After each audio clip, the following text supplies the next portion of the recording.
is tea time. Yeah, making a difference, one cup at a time. Tea time. So be sure to grab your tea, grab a seat, and tune in to Miss Liz. Tea time, making a difference, one cup at a time. Tea time, yeah. Tea time, time.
Well, welcome everybody. We are in the evening. We had an amazing day. This morning we started off with Michael Gardner, and then we went over to Jeff Risley. Now we have the incredible Scott Overton sitting in the back, and we're going to talk some science fiction. Like this afternoon, like I said with Jeff, we're going to keep talking science because he brought up some science too this afternoon. So we're going to just keep it going with science. So grab your tea, grab your coffee, grab your dinner if you haven't eaten yet. And it's really important, and we're going to get started here, and we're going to get Scott to share us a good cool tea as he's sitting in the back getting his tea brewing. Disclaimer for Miss Liz's Tea Time live show. Miss Liz myself is going live using StreamYard. Before leaving a comment, please grant StreamYard permission to see your name at StreamYard.com.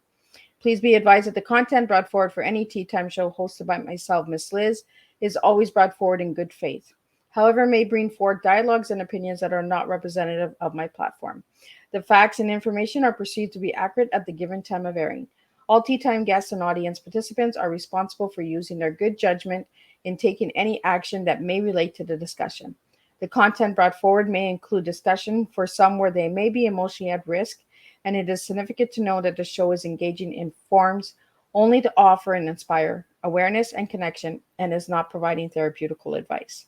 If you have any questions about the disclaimer or the panelist discussion, you may freely contact me, Miss Liz, through my email at bookingmissliz@gmail.com.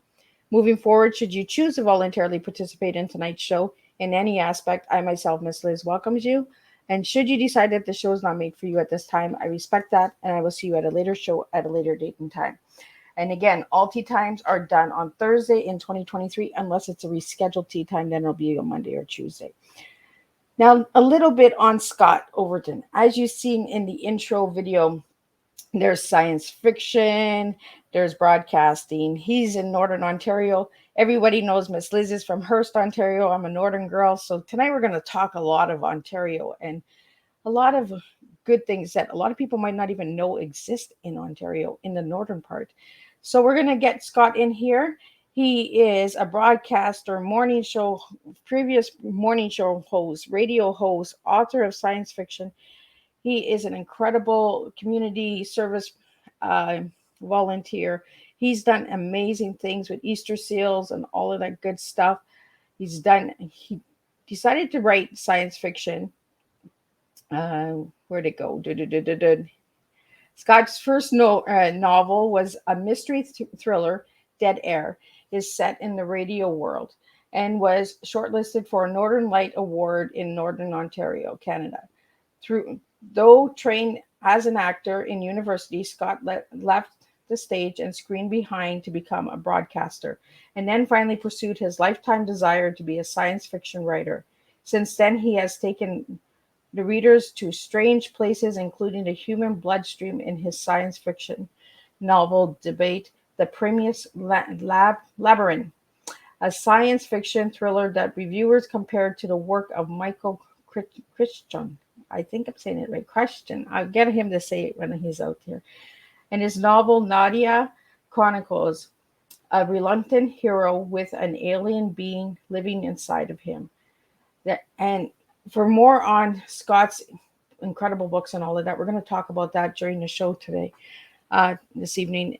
I'm going to get Scott in here, and I'm going to take a sip of tea, and we're going to spill, and we're going to flow, and we're going to have some giggles.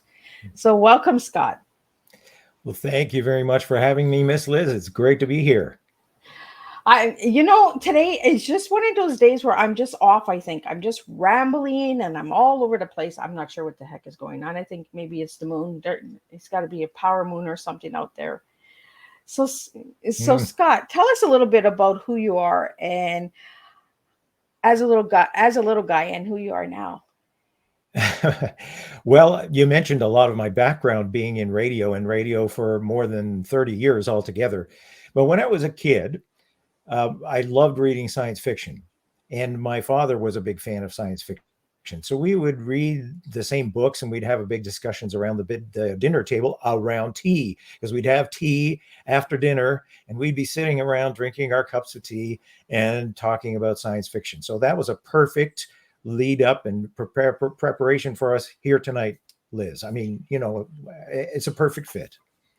Right. As far as that goes, anything else, I guess I was like any kid, dreaming of spaceships and such then, but there's a whole lot more depth to science fiction than just that. And I also always loved nature. And so I always have been pretty close to nature when it comes to the way I've chosen to live through all my years, really. If I could live on a lake, I would, and have several times and am now. So, yeah. Well, before we went live, you were saying that you live on an island, right? That's right. I live on an island in northern Ontario, so it's kind of out in the bush a bit. And, there are challenges, but it's also an absolutely beautiful place to live. And we've got some privacy, and we've got nature scenes around us all the time, and birds and wildlife. So we just love it. So do you have to come in and out with a boat? I do. Yep. Everything that comes here has to be brought by boat. And then we have to make special arrangements for, winter freeze up and spring breakup and everything like that. We've generally stayed here for the past couple of years on spring breakup, but not stayed through on freeze up. So, that's one of those things. We leave while the lakes are freezing. You can't get back and forth. It's probably not safe to stay. But breakup generally is quicker, so we've stayed through. So you stay somewhere else when the ice comes? Well, basically, we go and visit family who are mostly in southern Ontario, and we spend a little time with them, which, it works out because Christmas is around that time anyway, and we would be going to visit. We just end up going a little bit early and stay with some of our relatives. Oh, well, that's pretty cool, right? That's the northern way. That's what we do in the north, right? Is we just we visit a lot, and we drink a lot of tea. A lot of people don't realize how much tea we actually drink. We're not really big coffee drinkers in the north. We drink a lot more tea. Well, I drink coffee in the morning and I drink tea in the evening, after dinner, always. And sometimes for an extra drink, in the later evening, herbal tea or whatever, Yeah, my grandma always used to have her hot tea, but then she put like a little bit of spice in it, and she'd be like, "You guys didn't see that bottle." We're like, "Okay."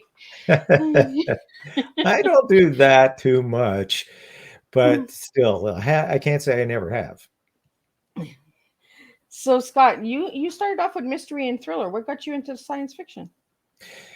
Well, there are two sides to that question. As I was saying, I grew up with science fiction and loving it and always wanted to be a science fiction writer. But as you will know from talking to other writers, they always say, write what you know. So when I was a radio broadcaster, I thought it might be a good idea for my first published book to be about the radio industry. There are some books about the radio industry, but not all that many. And I thought I could offer something in the way of the inside view of how particularly a medium-sized radio scene book is set in Sudbury, Ontario, which is where I did live at the time, and I still live fairly near there. It's a medium-sized city. And so a fairly small community, and there organizations featured in the book, like the Canadian National Institute for the Blind. I was a volunteer for many, many years for them. So I had that experience to throw in. And so that's basically why. And then after that book, I got into writing the science fiction. But that book is still my bestseller, really, because a lot of people think, well, I like mystery thriller ideas. And this is about a morning radio guy that I was. A death threat when he comes into work one day, and he wants to pass it off as a joke, but it's not. So it's about the vulnerability of media people, and he has to, first of all, cope with that unthinkable situation, and secondly, eventually try to figure out who and why he's having someone try to take his life. It's a good book, and lots of people love it, but they aren't always sure that they like science fiction, so they gravitate to that one first and then may try the others. I hope so. Well, and I guess as a broadcaster, you see a lot of things too, right? You get a lot of stories, and it actually brews in pot, right? It's like, oh, I could change this character, I could change that story, I could twist it a bit. Yeah, absolutely. You meet an awful lot of people, and so many listeners are wonderful, but for good and bad, they think they know you, and they think you're part of their lives. They wake up every morning with you. They think of you as a friend, perhaps. But if you do something that really upsets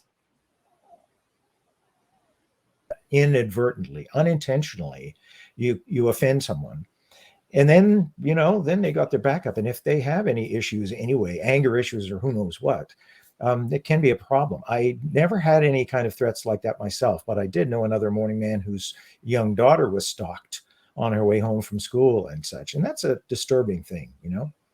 Yeah. So you've done broadcasting and you've done the radio. Do you find that there's a difference? Well, I don't do a lot of webcasting or anything like that. And what I was doing was private radio. So it wasn't the CBC, although I enjoy the CBC. Private radio, it was like what you think of as a private radio DJ, playing music and talking in between and running contests and taking calls from listeners and all those things. And you do an awful lot of public appearances, huge amount of public appearances if you're a morning man. It was all entertaining. I had, as you mentioned in the intro, I had worked. My specialty in university was drama, and I almost became an actor. I did a lot of performing at that time, and I kind of thought I could combine two loves of mine, music and performing, and get a regular salary out of it too, because there certainly isn't regular salaries when it comes to the acting world. And it worked out. I mean, it was a job. It had some points that weren't great, but there was a lot of it to love. So you were a morning show host. Would I know the morning show that you were on? Oh, I mean, that was just on a radio station in Ontario, so I don't think you would know it. At that time, nobody was streaming radio shows online or anything like that. So it was just me. I was, it was the Scott Overton morning show on a radio station, first of all, called CIGM, which was a country station. It's no longer in existence. It has been sold and become a hot format radio station in town, actually. And then I worked with what you would consider an oldies station for a short while, and enjoyed that too. So, both were great. So you're a classic country guy, right? Well, I mean, I kind of hit the country radio scene in the 80s. And I don't know how much you grew up on country music, Liz, but, at that time, Alabama had just come around, and they were the first big selling country group. There were bands and singing quartets and things like that. But when it comes to groups or bands, like we think of rock bands, Alabama was the first big country one to hit it big. So they were around. Ronnie Millsap was big. There were quite a few of those artists at that time. Of course, Shania Twain a little bit later on. And Shania had been born in Timmins and went to school in Sudbury. So when she did her first world tour, she did the first two shows of her first world tour in Sudbury. And I got to kind of introduce the show, which was kind of nice. And, I had met her before that, but we didn't exactly at that point get a lot of access to her. So those were the acts. But then even getting in the 80s, you grew up still learning to love Willie Nelson and Merle Haggard and Waylon Jennings and meeting all those people, Tanya Tucker. Yeah, I Yeah. got to meet them all and introduce their shows, and it was good. Yeah, I'm the old classic girl. I grew up on Charlie Pride and Conway Twitty Yeah, and George Jones, Tammy Wynette, like all the old stuff. And I yeah. listen to the new stuff and I'm like, that's not country. Yeah, it doesn't do it for me the same. I mean, those people back in the day, the Merle Haggards and Waylon Jennings and stuff, they wrote a lot of their songs. They had a very, very distinctive sound.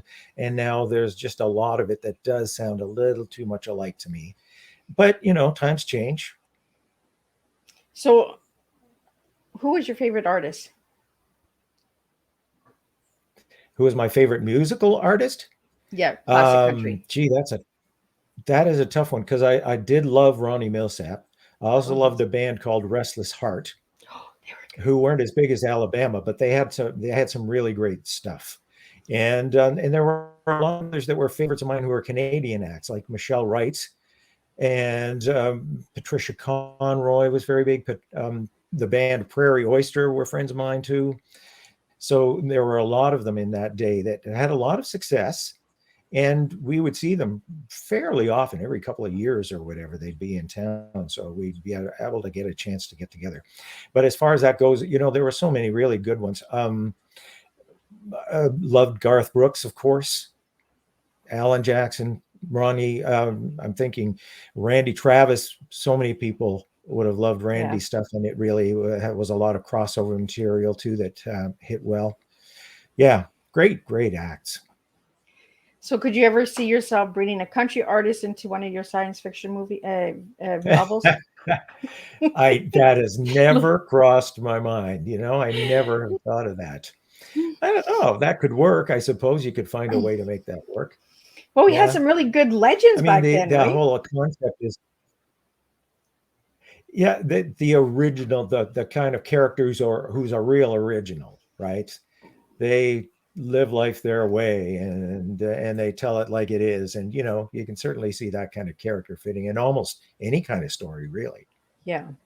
I always pictured somebody doing it with classic country artists like spirits or something, like a good ghost story or something. Them coming back from, the Grand Ole Opry or, and then spaceships come. My mind is like all over the place, right? Like, but I'm just like, it can be done, can it? Like, Well, there was that movie Cowboys and Aliens based on a graphic novel series, I think.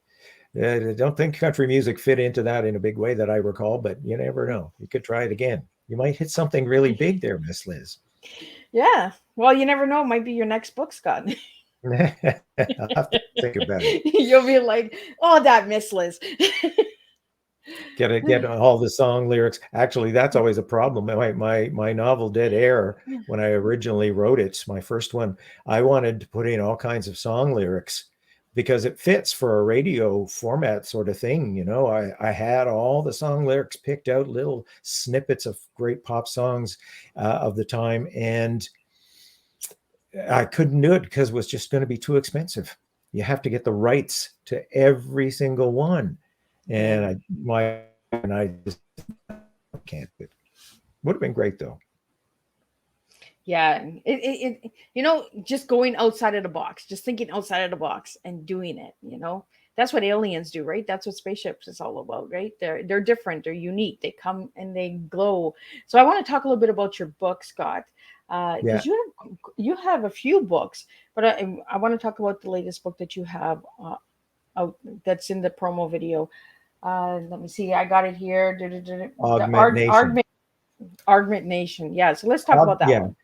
Well, Augments, first of all, some people will know that brain-computer interfaces are a technology that has been developed actually since about the 70s. The idea being, if we could get machines that would read our thoughts, then people who have brain injuries or spinal cord injuries or other central nervous system injuries, then maybe are paralyzed, could control computers. They could control robotic prostheses or whatever it might be with their thoughts. So that has been in the works since about the 70s. Many people nowadays are familiar with Elon Musk's company Neuralink, because that is a high profile company working in that area. And it just about a month or so ago got approval for their first human testing from the FDA in the States. So the idea being that you have a device with electrodes from that device planted in your brain to read your electrical signals of your neural synapses and everything like that, and actually interpret your thoughts so that you can do whatever it might be. It may be controlling a wheelchair or a robotic body for that matter. In my book, though, the main character, who is young, he's named David later or early on, and he chooses the name Damon when he becomes an adult. But he gets a brain augment of device of this kind when he's 14 because of a car accident injury, a brain injury from a car accident. And so it helps correct a condition that has developed from this injury. Well, he learns as it goes, and as they do firmware and even hardware updates, he learns to be able to do many, many different things with this ability, with this device. And I postulate that by about 2050, he is an adult in my story, it'll be a consumer item. So these brain augments will not only be a computer that can do all the things that a computer can do to help your memory or your mathematics skills or whatever you might want, but also think your way to the internet. If you want to buy something, you just use, your thoughts, think about it. You're maybe going by a store, you think about it, you say, okay, I want this, I want to pay that price, this is the size I want, and it's done. Or using kind of something equivalent to Google Maps and Google Street View with your thoughts. And I really do think they'll become a commercial item, a consumer item, taking over from our smartphones. But there can be a lot of potential risks, a lot of great potential for good and a lot of great potential for harm, because we know with our smartphones, all the privacy and access to ourselves that we give up willingly by not reading the fine print in a lot of these apps and saying, oh yeah, I want reward points, or I want a free app, or whatever it is. And we give these companies access to our lives, personal information about ourselves. So it's a two-way street. And by the time this story takes place, as I say in a blurb for the book, marketing becomes almost like mind control. The marketing can become so invasive that it's very dangerous. And so it's a cautionary book that I would compare to even Fahrenheit 451 or Brave New World or 1984, if you want to go back that far.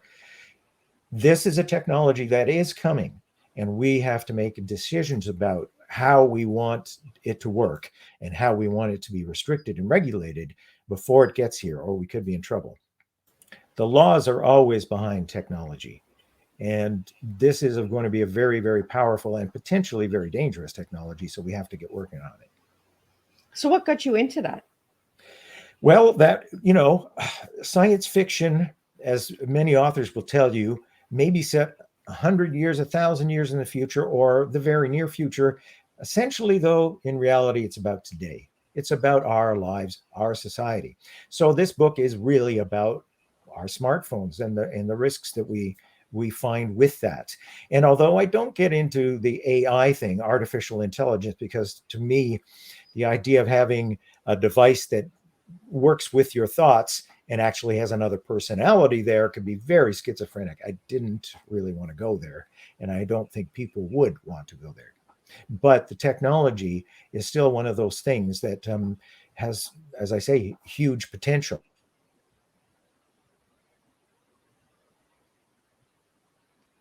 They're doing with all their smartphones and their smart homes. I don't have any devices that are listening to me all the time. I have Siri turned off on my phone.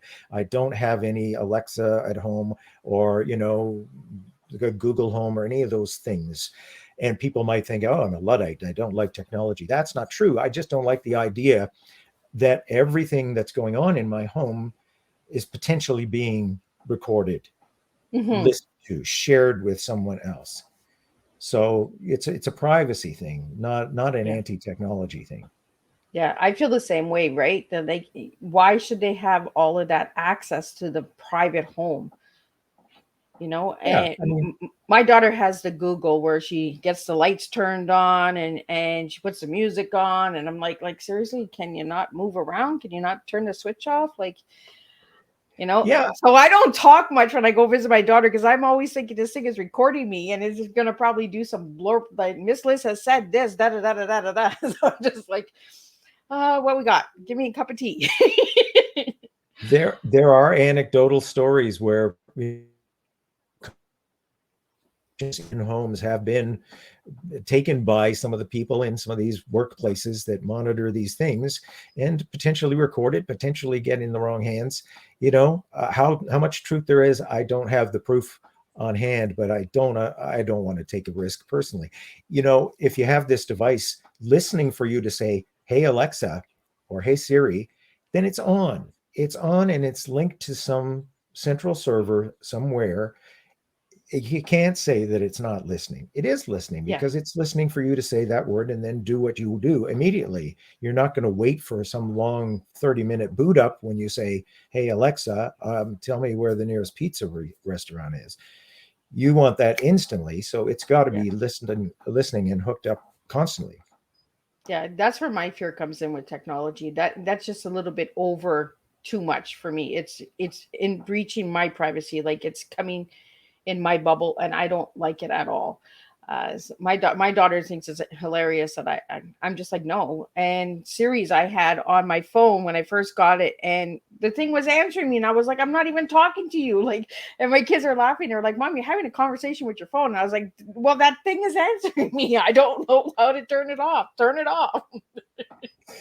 Yeah, I mean, your phones can do butt dialing all by themselves. You don't have to have something additional where it's just listening to what you're saying and might respond to anything you're saying that sounds like "Hey Siri" or whatever. You could be saying something that's totally unrelated, but it sounds like that, and go, "Yes, what can I do for you?" Yeah, Wait, it no, scared wasn't me talking to when you. yeah, it scared me big time when that. And how can I help you? And I was like, no, you can't. I don't know who you are. Like, just get Yeah. off my phone. Get out of my phone. Like, uh, So again, as I say, with me, it's not a matter of anti-technology. I love technology in so many different ways, but it's the privacy element of it that I'm concerned about. So that's what Augment Nation really is about. The main character ends up having to be, because he's had an augment, a brain computer interface installed, if you like, implanted in his head for all those years, about 10 years by the time they become really popular. He is uniquely placed and skilled and able to help people push back against some of the bad stuff that happens. So he's not intending to be a resistance leader or anything, but he kind of ends up doing that. But it's a very, very human story too. He struggles as an outcast, especially in school. He's different and, has to learn how all this works. I always like to have really strong themed,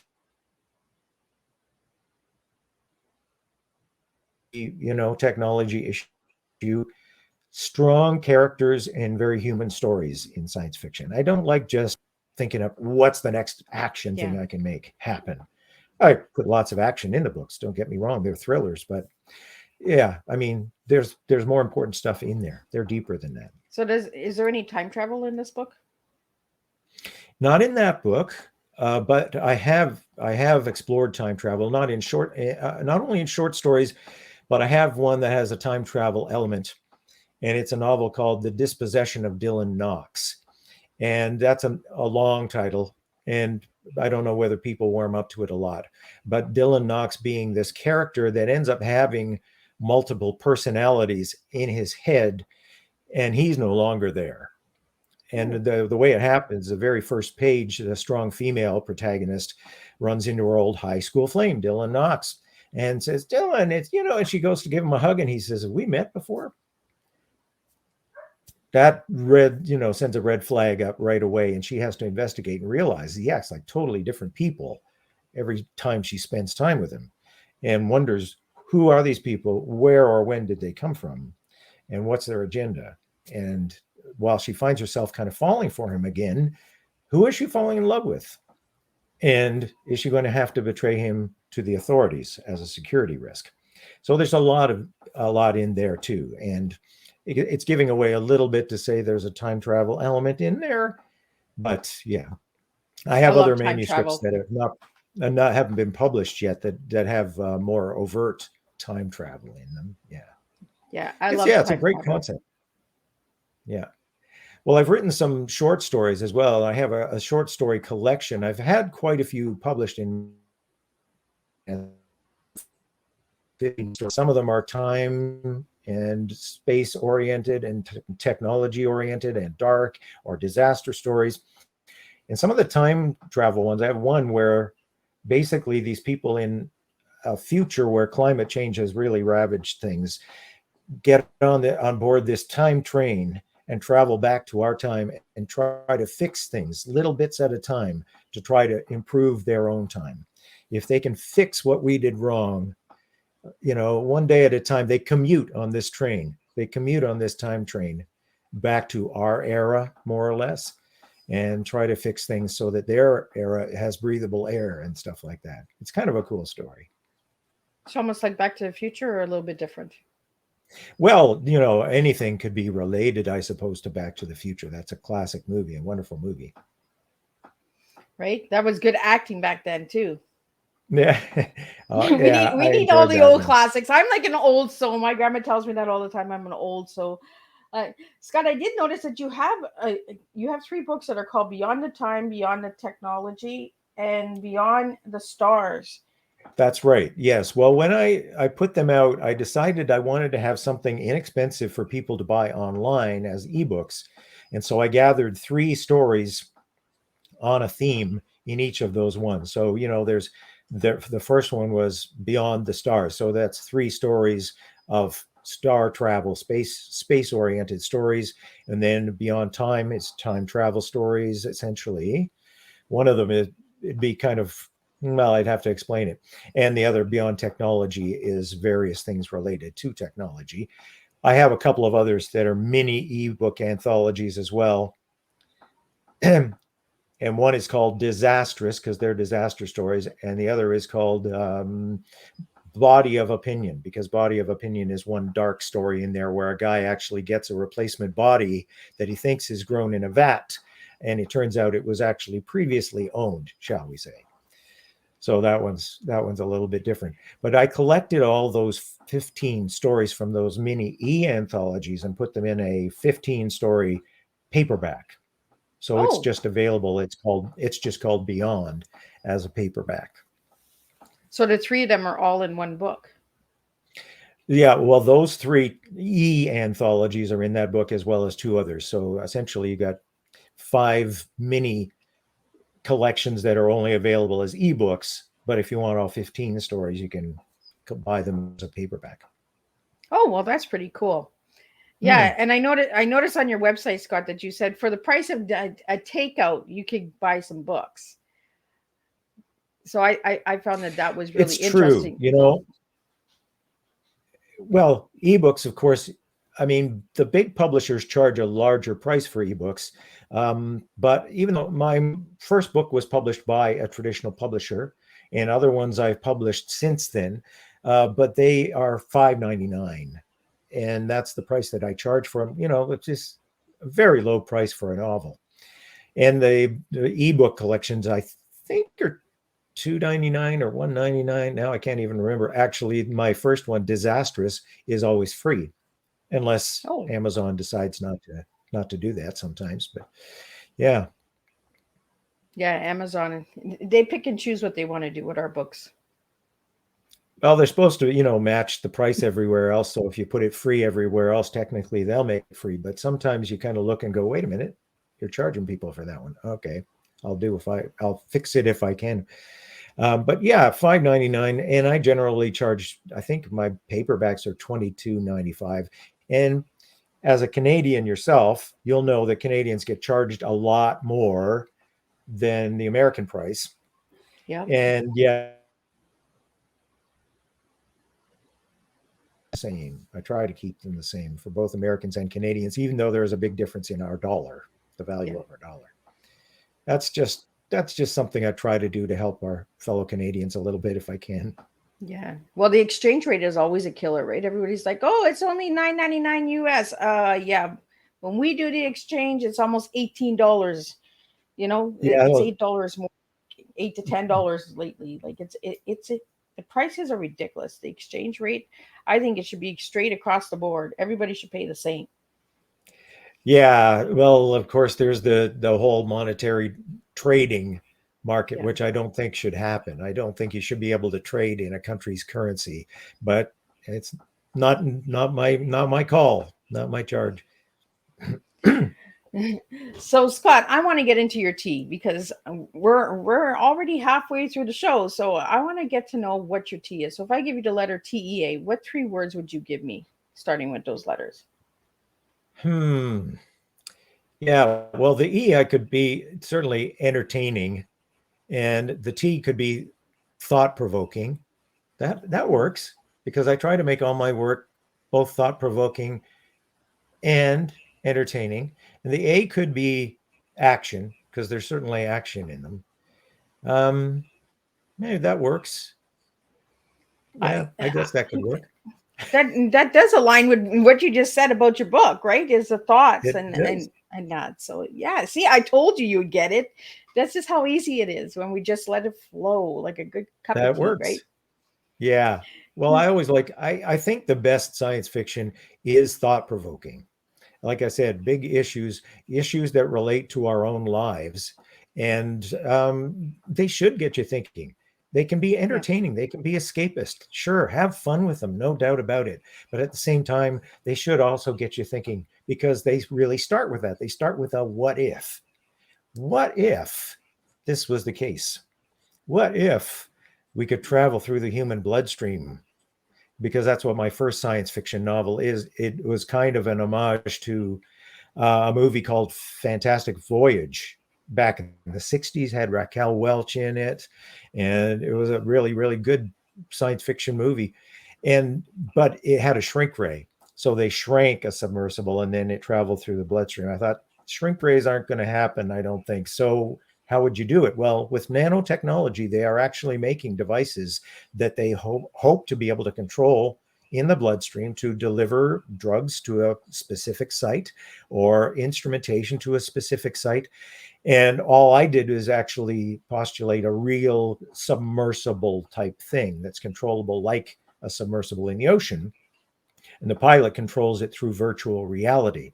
The problem is when he links to it by virtual reality, he feels like he is the submersible and he's in that body and in that bloodstream. And there's a time dilation effect that makes him eventually have problems distinguishing between one reality and the other, which is the real reality for me. And one of the characters, a psychiatrist, says, when you're in there, that is your reality. So that's one of those things where it's a what if? What if we could do this? What if there were multiple personalities in the same body? What if we had a computer augment that read our thoughts and could connect to the internet? But what would be the problem with that? So, thought provoking. There we go. Educational or entertaining would work, and action. Well, there are always thriller plots there. So Scott, do you know anybody with like multiple personalities or disorders like schizophrenia? No, I've never known anybody that I knew had schizophrenia. I have known people who are, that have, various mental issues, I guess you would say. Uh, but then they call them by different terms from time to time. I've never experienced that myself, but it would be very difficult. It would be very difficult to do it. Now, in this case of the dispossession of Dylan Knox, although the name dispossession is kind of riffing on demonic possession, that's not what it's about. Dispossession means actually dispossessing someone from where they belong. They no longer belong there, or they're pushed out of where they belong. So that is what happens in the story. Dylan Knox isn't in that body anymore. It's his body, but there are real personalities in there. They're not demons. It's not a schizophrenic thing, or what do they call it? Dissociative personality disorder or something. I Yeah. believe it's close to that. They call it now. What we used to call multiple personalities. Yeah, Yeah, they keep switching the names, right? That one year it's called this, the next year it's called this, and then it's after. No, there's two different separate identities. Because I was diagnosed with the DID, the dissociation disorder, and really. yeah, at first I was diagnosed with schizophrenia, and then it was multiple personalities, and then it was the dissociation disorder. So they just keep switching it. They just keep giving you different labels and names, and then Mm, they find out, oh, it's not that, it's this. So I was like a jar of jams, right? They just kept giving me labels, and it was a different jam. What jam are you getting this month? And I was just like, so I'm really intrigued with when you're eh, talking about the mind and the thought process and all of that, because sometimes our thoughts, they do separate into different pods, you know and then we'll be doing dishes and our mind is somewhere else, and like we kind of move all over. So if you had a superpower, or you could have a superpower, Scott, what power would you like to have? well, I think if it came right down to it, it'd be like what Professor X in the X-Men, who thinks things with his mind. He has powerful telepathy, he has powerful other mental abilities. So it'll probably be that. When I was a kid, I loved a book called The Chrysalids by John Wyndham. It's a classic, goes back to the late 50s or early 60s, maybe, where these kids develop telepathy essentially among themselves in a community after a nuclear war has just devastated most of the world, and they live in a pocket of civilization where people are really afraid of mutations from this nuclear fallout and everything like that. And essentially, the telepathy that they develop is probably a mutation, but they have to hide it because otherwise they'll be killed. So I loved that book, and I've loved almost any kind of story that related to that sort of thing. And I do have, I mean, Augment Nation even kind of features a sort of pseudo telepathy, if you think Okay. about it, because if you get two people that have mental computer augments and they're connected to the internet, well, we text each other now, we FaceTime each other or Skype each other now. Maybe you could do something mind to mind like that. So that would be the superpower that I would choose, I suppose. Now, my novel Naïda is about a guy who's scuba diving in a lake and finds an ancient alien artifact. It's thousands of years old, but there's Oh, still one thing alive in it, and it enters his body, and it's an alien being. And from then on, they have to learn to coexist and communicate. But it does give him some special abilities, particularly in water. So that's a kind of a cool one too. I wouldn't mind having the superpowers, the enhanced powers that this character has. But again, the drawback is he doesn't know what the alien's agenda is. They have to learn to communicate and coexist because they're in it for life. That's it. There's no leaving. And he thinks he might have triggered an alien invasion. And also, who did you tell if this happens? Who could you tell? No one, because you would be a lab rat for the rest of your life. So that's where the human story of that is. But of course, there's also a thriller plot too. so Scott, do you believe in aliens? I I'm one of those people that kind of sits on the fence where I say this universe is simply too big for us to be alone, or be the only life forms and even the only sentient life forms in it. I just can't accept that there would be no other beings of intelligence and sentience anywhere else in the universe. Have they come here? I don't know. I can't really say that because the physics are just so Yeah. challenging to be able to travel between the stars that I don't know whether that's going to ever be possible in a realistic time frame. So I can't say that, but I would definitely be accepting of the idea of other extraterrestrial beings out there. I just don't see how there could not be. Yeah, for me, it was always the movies, right? Where did these creatures come from? How did they create this makeup where just, Hmm? this, like, where did the thoughts come from? Did And they look somebody, like like, humans, right? Like, it always had me right? questioning. I always questioned a lot, especially when I watch science fiction movies, or movies that have a lot of makeup where they make like aliens or another creature like Avatar. Is that species here? Do we actually have avatars here? I always ask my kids are always like, "Mom, like, come on," and I'm like, "No, like seriously, it is big. The universe is big, so we gotta have somebody else out here, you know." And we get these weird Yeah. energies sometimes that maybe something's around us and we don't even know. Well, I am also, open to the idea of other levels of reality, other levels of existence that we can't perceive. What they are, I don't know. Is it a multiverse? Well, I have some issues with the whole concept of the multiverse. It depends on how you define it, because there are many possible definitions of the multiverse. Not all the Marvel ones, or Spider-Man in the multiverse and everything like that. But I am willing to accept that. I don't know about aliens being among us. Some people are convinced that there are aliens among us. I'm not sure. I mainly because I'm not sure why they would have hidden so long, why they would have kept themselves from us for so long. Then there may be a reason. Maybe there really is a reason. Maybe they figure we totally aren't ready for it, and they could be right. But that's probably one of my hangups as far as believing whether they could be here, and the distances involved, the physics involved. I love the idea of Star Trek's warp drive, where you can get in Right? your ship and be in Mhm. another solar system in a week or a few days. The physics just isn't there yet, and it may never allow that. Yeah. I always question everything, like when I see a movie or I see a film or I read a book, and I'm just like, how did you guys get that idea? Like, was it in a dream? Did you see another show? Did you read it in another book and you're like, oh well, let me add just a little bit of spice to it. It wasn't fast enough, let me get a little faster. They didn't travel enough, let me travel deeper. you know like, where do you get your ideas from for any of your books, Scott? Where do I get them from? All over the place. There is no single one answer.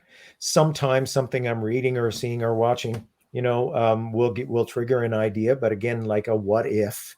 What if you did this? What if this happened?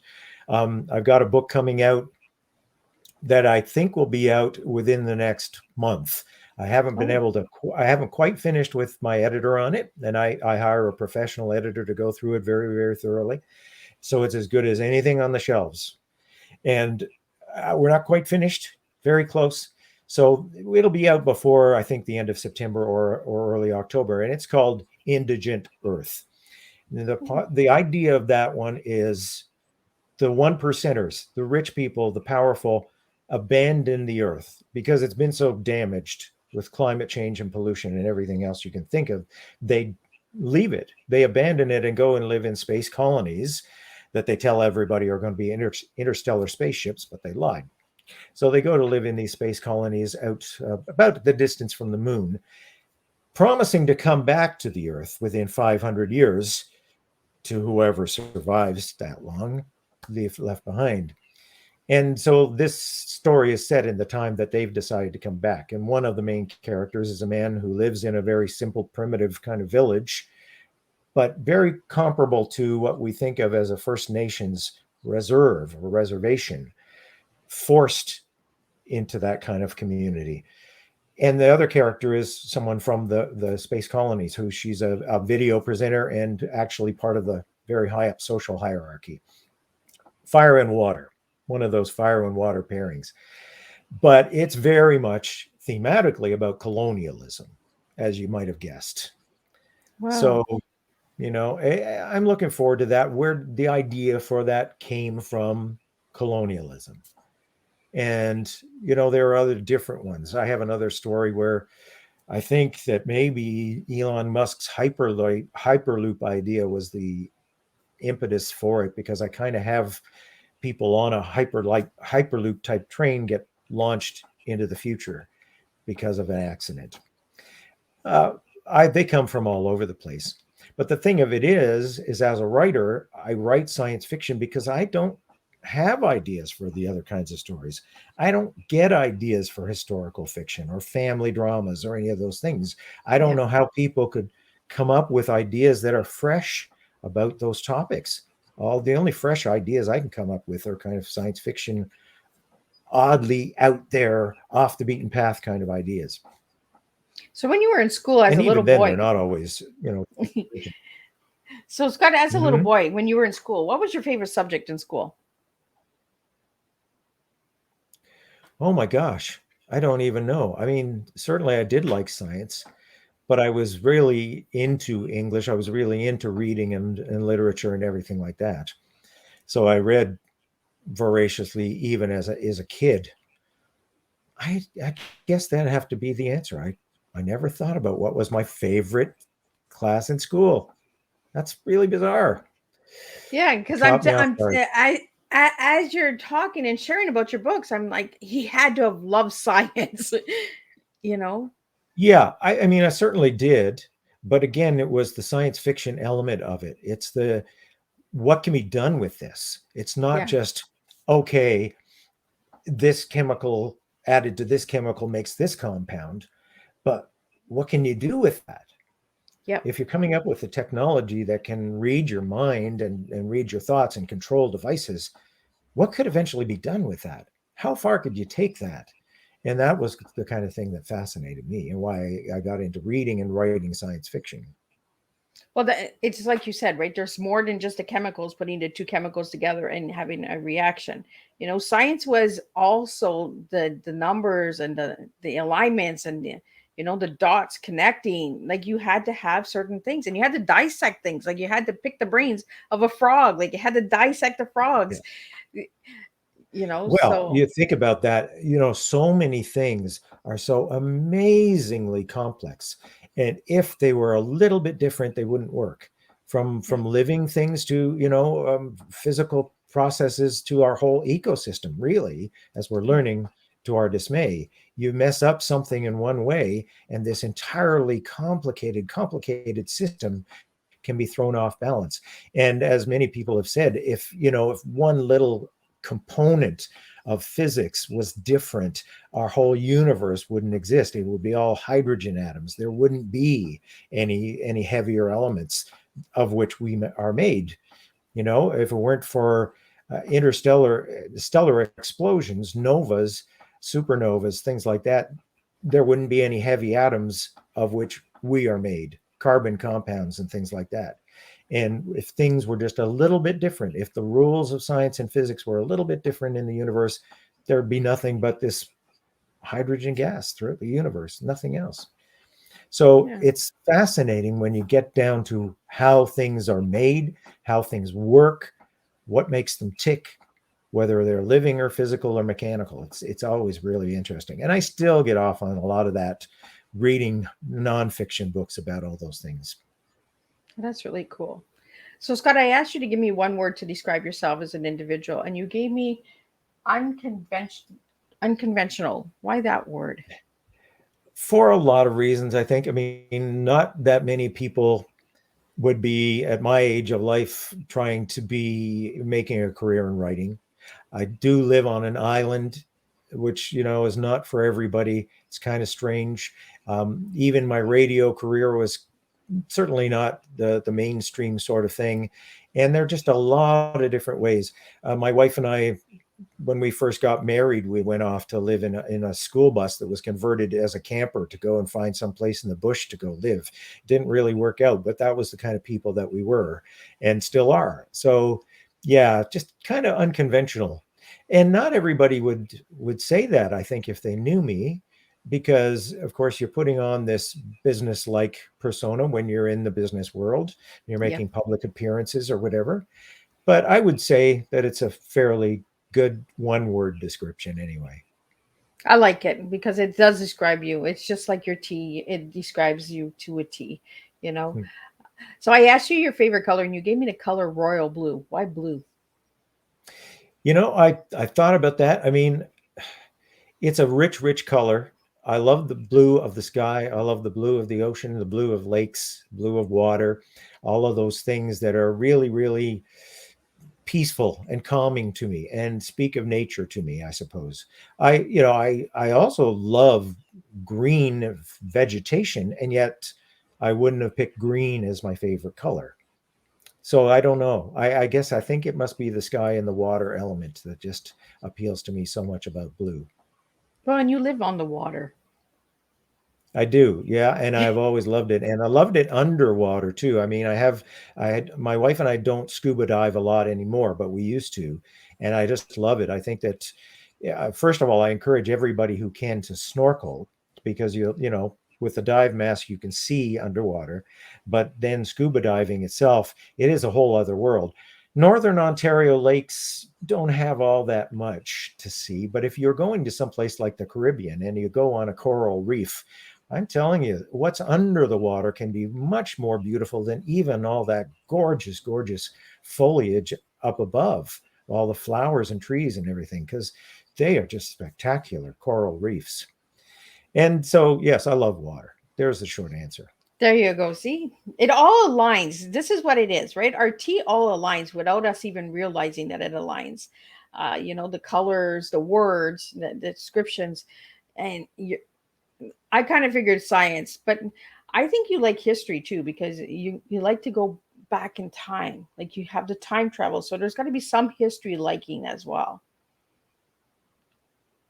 Well, it's interesting because there must be something in there too. I do read historical fiction. I just don't write it, but I do like to read it. And my daughter is a medieval historian. You've spoken to her Yep. On the Teatime podcast. Her name's Danielle Sobolski, and she's called the 5 Minute Medievalist. She has a popular podcast on medieval subjects too, and maybe she got that through me too. Maybe it's genetic. I do love history too. Yeah, I kind of figured you did. And I remember Danielle, like when before we went live, we were talking about Danielle, and it was like, oh, it's a small world. Didn't know she was your daughter, but married and different names and all of that. And that's what I mean. Like you just never know who you're going to meet, right? Things happen, and everybody can Mhm. go and check out Danielle's tea time as well. It's on the YouTube channel, and check out Scott's. It's kind of nice that I have father and daughter without even knowing that I was going to have father and daughter. So I like these surprises. It just brings it more home style for me that I had a daughter and father on the show. Well, and she enjoyed being on your podcast too. So she said, "Oh, you'll like her. Yeah, she's nice." Well, I try to be. I have my days. So, Yeah. Scott, if anybody would like to get your books or anything like that, where can they get them? Where can they get the books? Yeah. Well, they can find my books anywhere. I mean, they are available through any online book outlet. The books are available in any kind of e-format. They're available. I think we're breaking up a little bit, perhaps because my bandwidth is an issue here on or in a remote location. So I'll maybe repeat that. The books are available as ebooks everywhere ebooks are sold. Kobo's, Kindle, anywhere else, Apple, Barnes and Noble, you name it. Even through my own website, scottoverton.ca, I have an ebook store. It's just a little bit more hands-on getting the books from my site to your e-reader. But they are also available print on demand anywhere. They aren't stocked in many bookstores, but they are available in paperback form pretty well everywhere. So you can buy them through Amazon or Barnes and Noble or wherever. In Canada, Chapters Indigo, you'd have to order them. That's all. Awesome. So before we wrap up, Scott, we have less than a minute here. I want to put a shout out because you also have a podcast and it's called The Dead Air. So if anybody would like to tune into that, where can they get that? Well, that one's just available where podcasts are found, but it's simply my novel Dead Air in podcast form instead of a complete audiobook. I just recorded it slightly more episodically.